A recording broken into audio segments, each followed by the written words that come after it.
Excellent.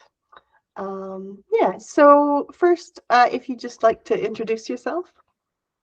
Sure, my name is Emily Hiemstra, and I'm a composer and violist based in London, Ontario. Great. And I just want to know how you got into music initially as a child or an adult, and then how you got into composing specifically. Yeah, so I started on violin, but I started late to the game, as most violinists are, 3, 4, 5, and I was 10. But I was part of a really amazing Suzuki program here in London. And that I think just having the community was probably the biggest thing that inspired me and motivated me in playing chamber music. We got to play chamber music pretty early. And then I got to join chamber music a year early if you joined on viola. So that's how I got on viola as well. And did that through high school. And I was the kind of kid, I was into everything. But it was actually the Penderecki String Quartet, who is based at Laurier, who Christine, the viola teacher there, she said, you could do music for school if you wanted, and I hadn't really considered that before. So I auditioned and got in and had an amazing time. And I think the thing that I love about music that I still love and I loved then was how there are so many different facets to it that you can do. There's writing, there's playing, there's pop music, there's weddings, there's orchestra music, there's chamber music, there's solo music. There's so much to learn, and every week as a musician looks different, which is can be intimidating sometimes, but it is also really exciting. So I think that's the thing that drew me to it and still draws me to it. Yeah, and as far as composing, did you start composing as you were learning to play, or did that come later? I was always into writing stories as a kid, but not really composing. Um, Although my probably think that I can win songs and stuff. But it was an option presented in the second year that you could take competition lessons. And so I went for it. I wanted to see what it was all about. And um, I had some success early on, which was kind of surprising and shocking and exciting. And it was just something that I loved being able to do lots of different things. So I ended up doing a double major for my undergrad. And then I ended up pursuing viola after that for post-secondary or graduate-ish studies. Um, but now that I'm a mom and I have a family and I still love playing, but I've never been able to kick the composition habit. So I actually just started back this fall at Western as a grad student for a master's in composition. So that's been really Wow, exciting. Yeah. that's really cool. Um, what would you say are some of your musical influences? Oh, there's so many. I think I'm primarily influenced by the fact that I'm a string player. And I think just being a performer in general, I think that is probably my biggest influence, that I care a lot about the performers and the way they perceive the music and the way the music is laid out for them in hopefully a very idiomatic way. A lot of my influences or people that I look up to and I love Arvo Pärt, Philip Glass. I love Bartok. I love the way that they create these shapes and colors. And I think Bartok, for me, especially also as a string player, but I love the way he takes these beautiful melodies and he does a lot of stuff with them. He goes pretty crazy, but he always keeps you engaged because he is such a master at crafting them and weaving them so that the themes are always present. Or even if you're not sure where you're going, he always pulls you back in with a theme that you've remembered from before. Benjamin Britten as well. I love a lot of the British composers as well. Um, yeah, those are probably my favorite four. I love Bartok as well, for sure. You don't have to be a string player, but you could write some pretty cool stuff for strings. Mhm. Did you want to talk a little bit about your New Works for Solo Viola project and the In the Yeah, Shadow of Your Wings concert series?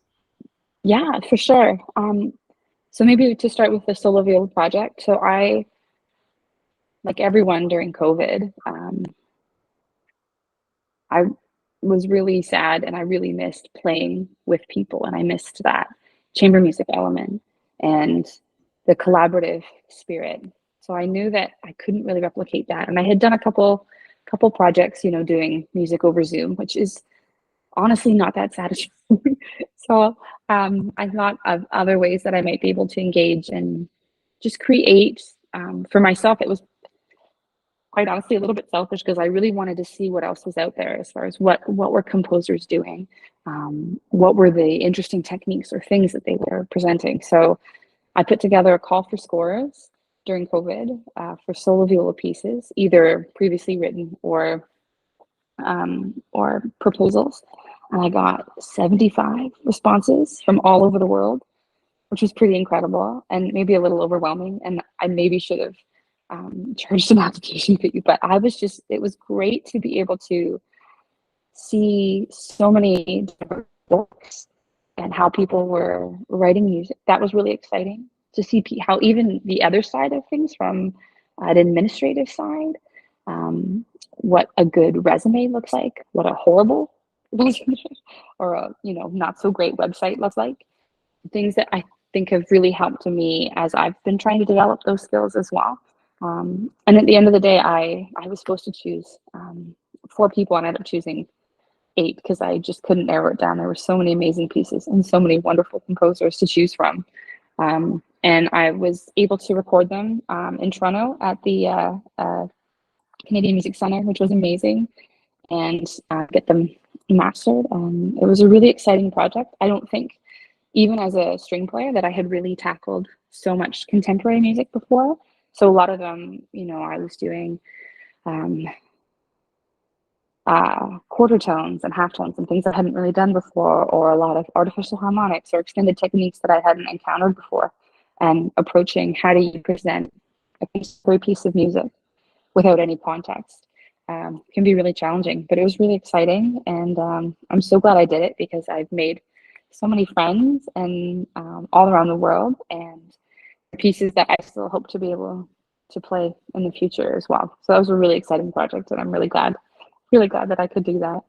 And the other, In the Shadow of Your Wings. So I got connected with an organization based out of Boston called Deus Ex Musica, and they're an ecumenical faith-based organization, and they basically seek to create dialogue and create a culture where new music is for all, which is really exciting and a really daunting proposal, but I think they're onto something.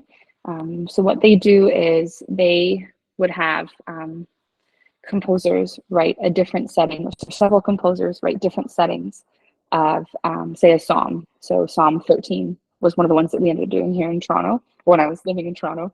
So you would have 3 different composers, 3 different settings of the same psalm, and then someone read the text. And so what you get is 3 different interpretations of the text. And that adds to your understanding of the text. It deepens your knowledge of it. And, just like anything, if you want to memorize something or learn something, the best way is either to put it to song or, do actions to it. And so having that musical taste and that connection, I think, really solidifies the meaning and the emphasis behind them. So that was a project that they had done in Boston, and I think they had a couple other cities as well in the States. And so we partnered with them, and we did one in Toronto, which was really exciting. And I got to write a piece for that as well, which was really cool. So, and it went really, really well. And I hope that's something that we can do more of in the future. Yeah, it sounds super neat. Yeah, it was cool because it was, the people who were coming are not necessarily, classical music enthusiasts, but they're people who want to come to, deepen their knowledge about scripture. So that was really, really cool, to reach people with music that would not normally be ones to attend, say, a traditional contemporary classical concert. So that was really cool. Yeah, it's neat. It's neat when you can bring the music that you're so used to playing to different audiences. Mm-hmm. Yeah, that's super neat. It's funny you should say that you couldn't choose just 4 pieces, because we did the same thing for the strings concert. Like we tried really hard to narrow it down to 4, and we had like 2 meetings, and we were just like, no, we're just gonna do 8. It's hard because You know so what? hard. There's a lot of talent out there, and then things that you're like, oh, I want to try that. That sounds so cool, or I really want to work with this person. And so, yeah, I mean, you can't pick 20, right? Like that would be too much. No. I But mean, this is the first set of concerts that I've ever organized where I'm not playing in them. So I do have to be mm, careful about not overpacing the players, because I'm like, well, I'm not playing, so it doesn't have to be like, manageable. I'm like, no, it still needs to be manageable. yeah. Yeah, it's a lot of new music to learn all at once. hmm Yeah. Anything else you want to say about your piece or anything before we end? Sure.